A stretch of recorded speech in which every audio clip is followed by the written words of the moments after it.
பெங்களூருவில் கல்லூரி மாணவியை கொலை செய்துவிட்டு தப்பி ஓடிய காதலனை போலீசார் தேடி வருகின்றனர். சனிக்கிழமை தோழியின் அடுக்குமாடி குடியிருப்பில் காதலனுடன் தனிமையில் தங்கிய கல்லூரி மாணவிக்கு நடந்தது என்ன?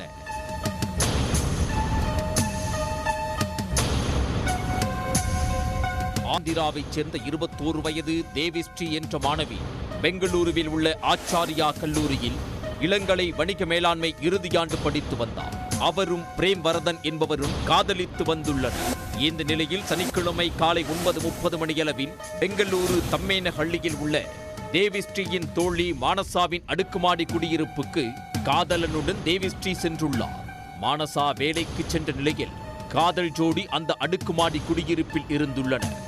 இந்த நிலையில் பணி முடித்து தோழி வீட்டில் தங்கிவிட்டு ஞாயிற்றுக்கிழமை காலை மானசா அடுக்குமாடி குடியிருப்புக்கு திரும்பிய போது வீடு வெளிப்பக்கமாக பூட்டப்பட்டிருந்துள்ளது. தன்னிடம் இருந்த மற்றொரு சாவி மூலம் வீட்டை திறந்து உள்ளே சென்றபோது அதிர்ச்சி காத்திருந்தது. தேவிஸ்ரீ அறையில் சடலமாக கிடந்துள்ளார். அதிர்ச்சியடைந்த மானசா தேவிஸ்ரீயின் பெற்றோர் மற்றும் போலீசாருக்கு தகவல் தெரிவித்துள்ளார். மதநாயக்கனஹள்ளி போலீசார் விரைந்து சென்று சடலத்தை கைப்பற்றி பிரேத பரிசோதனைக்காக அனுப்பி வைத்தனர். அடுக்குமாடி குடியிருப்பில் இருந்த சிசிடிவி பதிவை சோதனை செய்தபோது இருவரும் வீட்டுக்குள் 11 மணி நேரம் இருந்துள்ளனர். அதன் பிறகு இரவு 8:30 மணியளவில் காதலன் பிரேம்வர்தன் மட்டும் வீட்டை பூட்டிவிட்டு தனியாக சென்றது தெரிய வந்தது.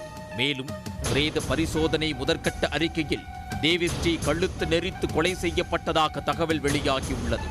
இதனால் காதல் ஜோடிக்கிடையே நடந்த தகராறில் காதலியை கொன்றுவிட்டு காதலன் தப்பியிருக்கலாம் என போலீசார் சந்தேகிக்கின்றனர். இதனால் காதலன் பிரேமர்தனை பிடிக்க தனிப்படை அமைத்து போலீசார் தேடி வருகின்றனர். உடனுக்குடன் செய்திகளை தெரிந்து கொள்ள சன் நியூஸ் பெல் ஐகானை கிளிக் பண்ணுங்க.